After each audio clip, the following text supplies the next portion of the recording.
A 2016 graduate of Sonoma Country Day School, Julia DiCicco was recently awarded first place in the STEM to STEAM contest sponsored by the 6th Street Playhouse Star Seekers Search Contest, celebrating women in the STEM fields. This contest was open to all middle school students in Sonoma County with a focus on incorporating art into all middle schools, with a focus on incorporating art into science, technology, engineering, and math.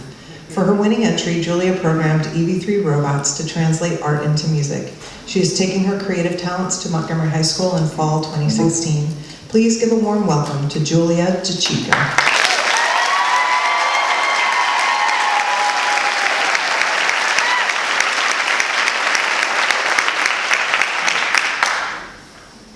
STEM is okay. I'm not saying it's bad, but it could be better. Sorry, Dr. Ramirez.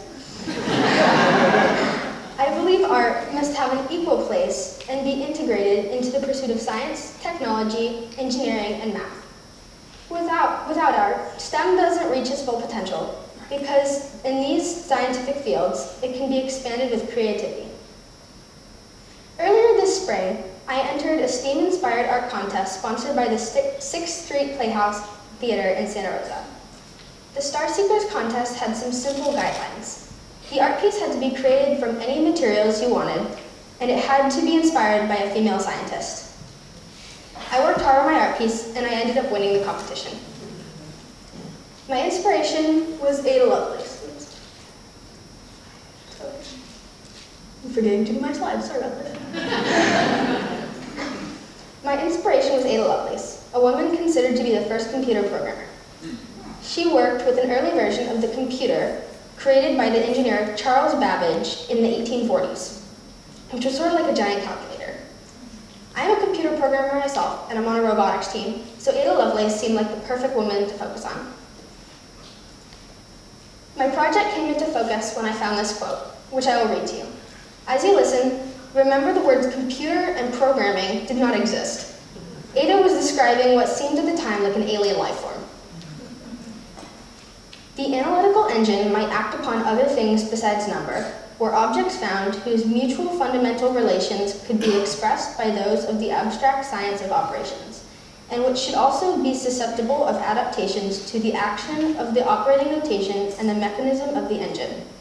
Supposing, for instance, that the fundamental relations of pitch sound in the science of harmony and of musical composition were susceptible of such expression and adaptation, the engine might compose elaborate and scientific pieces of music of any degree of complexity or extent.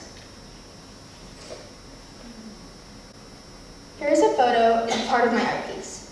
As you can see, the central figure of Ada Lovelace is based on a black and white photo that I colored with colored pencils. I added Bernoulli numbers and equations around the edges because it was her motivation, and I added a mandala in Sharpie to represent the vast amount of knowledge that was inside of her opening head. The technical portion of this art piece are the colored stripes on the edge. They look a lot like colored piano keys because that is basically what they are. I'll now show you guys a short video to help you understand how it all came together.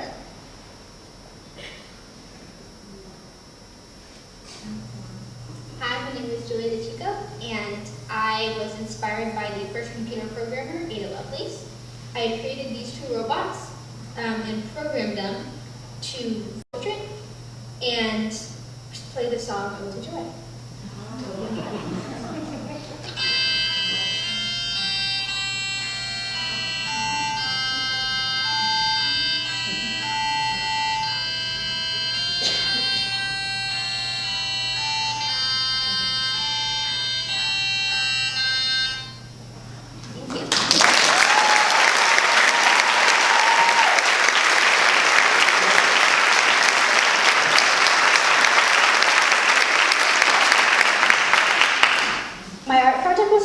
And brought together many aspects of STEAM. But the Star Seekers art competition didn't introduce me to STEAM. STEAM has been with me my entire life. This is me in kindergarten, right here at SCDS in Mr. Bush's class. My formal STEAM-powered journey started just around the corner from where we're sitting now. Mr. Bush knows STEAM and started the whole class off right on the first full day of school.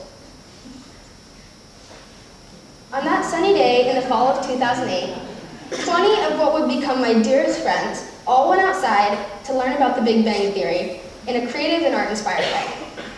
We rolled balloons in paint, and then our teacher, Mr. Bush, popped them on a black piece of paper. At the end of the day, 20 kindergartners went home and explained the Big Bang Theory to their parents. Let me say that again. Using art and creative destruction, 20 kindergartners went home and explained the Big Bang Theory to adults. Thank you, Mr. Bush. I love you.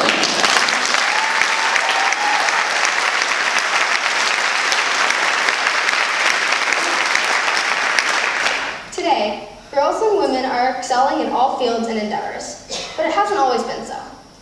This is Rosalind Franklin. She was the first to discover the structure of DNA using X-ray crystallography. Two men named Watson and Crick stole her research and won the Nobel Prize and the credit. Rosalind never received her award, even though she is now considered to be the first to discover DNA structure. Of the 10 female scientists represented in the final 10 of the Star Seekers art competition, only one scientist was recognized during her time and received the credit she deserved. I'll leave you with some ideas for the future. Some people ask me, what comes next with my art piece? I like to imagine the technology being enhanced so that the robots could play great works of art, or the art of kindergartners. We could listen to what has before been simply visual art. I can also imagine lasers being used to read the many hues of green, so we could listen to trees swaying gently in the breeze or violently in a big storm. We could hear nature in a whole new way. I believe art must have an equal place and be integrated into the pursuit of science, technology, engineering, and math. STEM is not good enough. I ask you and challenge you to integrate art into your scientific lives and classrooms. Thank you to the organizers of ieSonoma for asking me to participate today, and thank you to the wonderful teachers at SCDS for the past 9 years of inspiring education.